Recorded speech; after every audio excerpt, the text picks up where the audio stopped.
Un milieu de terrain qui claque un triplé, c'est le genre de truc qui te fait vérifier 2 fois le résumé du match. Ah oui, complètement, surtout quand ça arrive dans un match complètement fou. Un 5-3 entre le PSG et Tottenham. Et au milieu de ce chaos, un seul nom sur toutes les lèvres, Vitinha. C'est exactement ça. C'est pas juste une ligne sur une feuille de match, c'est une déflagration. Parce que c'est pas le buteur habituel, c'est pas la star offensive, c'est le chef d'orchestre qui d'un coup décide de jouer de la batterie. Ça a tout changé dans la perception du joueur. Totalement. Et c'est pour ça qu'on a décidé de poser le cas Vitinha sur la table aujourd'hui. Pour préparer cette analyse, on a un peu de tout. Des articles pointus de l'équipe, un regard international avec Vietnam VN, des stats brutes qui ont tourné sur les réseaux, et puis bien sûr les fiches de référence Foot Mercato, Transfermarkt. Ouais, l'idée c'est de reconstituer le puzzle. Et il est fascinant. Oui, parce que la vraie question c'est pas est-ce que Vitinha est devenu bon ? Ça on le savait. La question c'est comment est-il passé de très bon joueur à joueur qui fait basculer un match à lui tout seul ? Exactement, on entend partout métronome, nouvelle dimension. On va essayer de décortiquer ça. C'est ça, voir ce qu'il y a vraiment derrière. Alors, plongeons direct sur ce moment clé, ce fameux triplé contre Tottenham. La vidéo des RMC Sport a tourné en boucle. Pour un joueur dont le job, à la base, c'est de fluidifier le jeu, c'est monumental. C'est immense. Mais je vais jouer l'avocate du diable une seconde. Un triplé, ça reste un coup d'éclat. On a vu des joueurs avoir leur jour de gloire et ne jamais confirmer. Qu'est-ce qui prouve que c'est une vraie transformation et pas une anomalie, un jour où tout rentre ? C'est la question essentielle et c'est une excellente façon de l'aborder, parce que si c'était que de la chance, on n'en parlerait même pas. Non, ce triplé, ce n'est pas la cause de sa transformation, c'en est le symptôme. Ah, intéressant. C'est le symptôme le plus spectaculaire d'un changement beaucoup plus profond. Le rôle d'un milieu comme lui, c'est la passe juste, l'équilibre. Pour oser te projeter 3 fois comme ça, et surtout finir avec ce sang-froid, il faut avoir atteint un autre niveau de confiance. C'est plus que de la technique, c'est mental. Il a compris qu'il pouvait être plus qu'un simple régulateur. Il a compris qu'il devait l'être. Il a débloqué quelque chose. Il n'est plus seulement le cerveau, il est devenu le poignard aussi. C'est exactement l'image. Il a ajouté cette dimension de tueur à sa palette. Il prépare plus seulement le terrain. Il va lui-même finir le travail. Et pour une équipe, ça change tout. Parce que l'adversaire sait plus où regarder. La menace vient du cœur du jeu. Voilà. Ok, donc ce match, c'est la partie visible de l'iceberg. Pour prouver que c'est pas un cas isolé, il faut regarder sur la durée. Et là, une stat de Vietnam.vn est hyper intéressante. En 18 matchs depuis le début de saison, Vitinha est impliqué sur 12 buts, en marquant ou en faisant la passe D. Et là, on n'est plus dans le coup d'éclat. Non. Là, c'est de la régularité au plus haut niveau. C'est un chiffre qui le sort de la catégorie des bons milieux pour le faire entrer dans le club très fermé des milieux d'élite. 12 contributions décisives en 18 matchs. Pour un joueur qui a aussi un énorme volume défensif, c'est exceptionnel. On parle de chiffres qui le placent au niveau des toutes meilleures références européennes. Et c'est là que ça devient vertigineux. On pourrait se dire, ok, il attaque plus, donc il doit perdre plus de ballons ou être moins précis. Logique, non ? Bah oui, c'est le compromis habituel.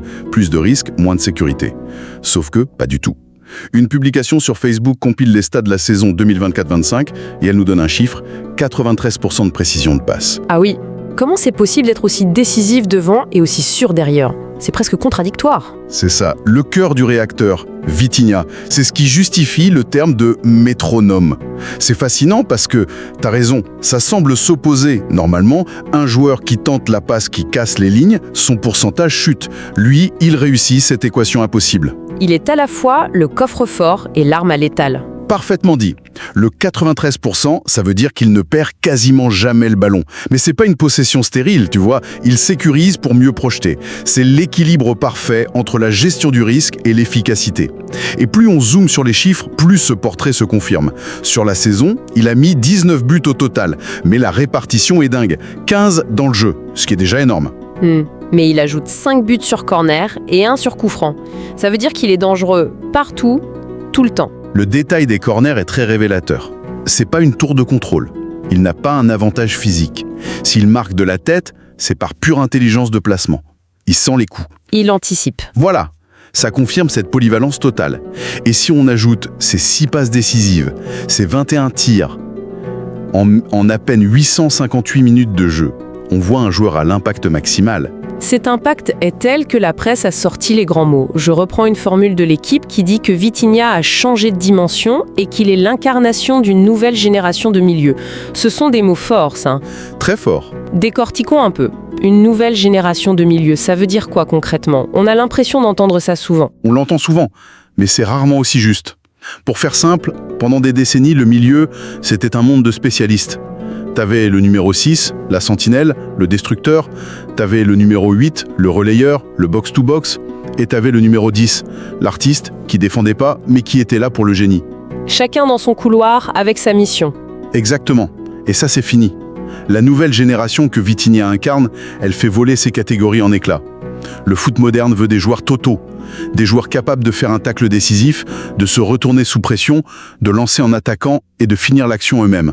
Il est le prototype du footballeur du futur. C'est ça. Et le changement de dimension, alors, c'est de passer du statut de très bon rouage à celui de moteur principal. C'est précisément ça.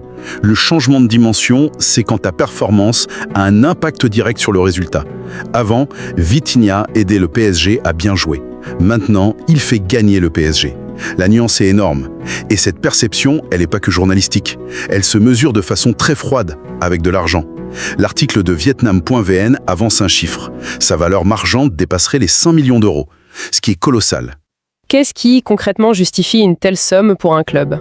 C'est une excellente question, parce que ce chiffre n'est pas un fantasme. C'est le reflet économique de tout ce qu'on vient de dire. Qu'est-ce qu'un club achète pour 100 millions? Premièrement, une polyvalence tactique folle.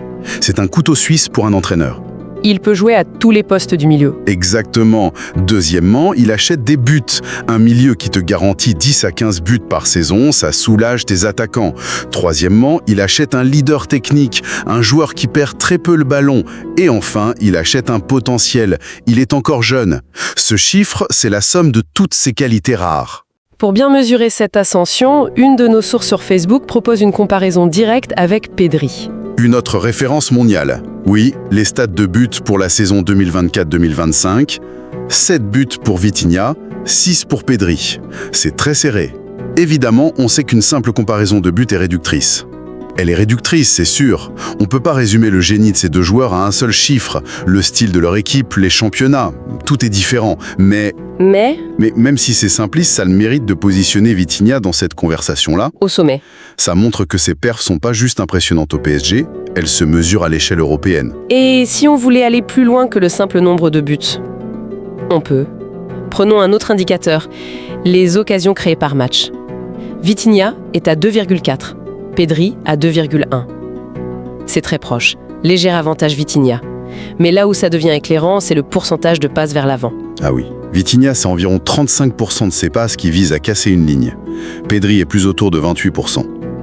Attention, ça ne veut pas dire que l'un est meilleur, ça veut dire que le rôle de Pedri est peut-être plus dans le contrôle, alors que Vitinha a été programmé pour être plus vertical, plus agressif. C'est ça son changement de dimension. C'est fascinant de voir la data confirmer l'impression visuelle. On sent qu'il est plus direct et les chiffres le prouvent. Absolument. La data vient objectiver le débat. La performance de Vitinha, elle met tout le monde d'accord. Les stats qui regardent le match et l'analyste qui épluche les chiffres. Bon, si on essaie de synthétiser, on est parti d'un triplé qui aurait pu être un simple coup d'éclat. Mais en tirant le fil, on voit que c'est bien plus. Premièrement, Vitinha est devenu le vrai cerveau de son équipe, le métronome. Il est passé de chef de pupitre à chef d'orchestre. C'est le point de départ de tout. Deuxièmement, cette métamorphose est validée par les stats. Il allie une efficacité offensive redoutable à une sécurité technique presque parfaite. La fusion de l'artiste et de l'ingénieur, la créativité et la fiabilité. Dimension et pourquoi sa valeur a explosé. Il n'est plus un joueur dans la conversation, il est devenu le sujet de la conversation. C'est une synthèse parfaite. Et ça mène à une réflexion qui dépasse son cas, en fait. Toutes les sources le décrivent comme l'incarnation d'une nouvelle génération. Alors je laisse cette pensée pour la suite. Si des joueurs comme lui, des profils ultra complets, deviennent la nouvelle norme, comment ça va transformer la construction même des équipes?